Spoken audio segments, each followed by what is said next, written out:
Hi friends, తోటకూర fry నా style అయితే చేస్తున్నాను. ఇది లాంగ్ వీడియోలో పెట్టున్నాను. ప్రాసెస్ అనేది ఎలా చేశాను ఏంటి అనేది మీరు చూసి చేసుకుంటారు, మీకు హెల్ప్ అవుతుంది అని చెప్పి అనుకుంటున్నాను. నా వీడియో నేను పెట్టిన వీడియోస్ చాలామంది చూస్తున్నారు, కానీ ఫ్రెండ్స్ లైక్ షేర్ అయితే చేయడం లేదు, సబ్స్క్రైబ్ చేసుకోవడం లేదు.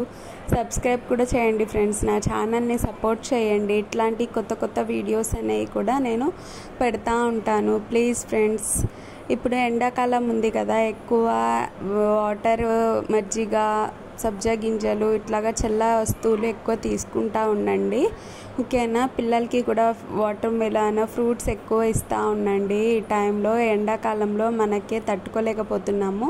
మాకు విజయవాడలో అయితే ఎండలు ఎక్కువ ఉన్నాయి. మీ ఊర్లో ఎండలు ఎలా ఉన్నాయి, అంటే ఎక్కువ ఉన్నాయా లేదు పర్లేదా అనేది నాకు కామెంట్ రూపంలో అయితే తెలియజెప్పండి, ఓకేనా friends. Thank you. Keep smile, take care. Share చేయండి, లైక్ చేయండి, షేర్ చేయండి, సబ్స్క్రైబ్ చేసుకోండి. బాయ్.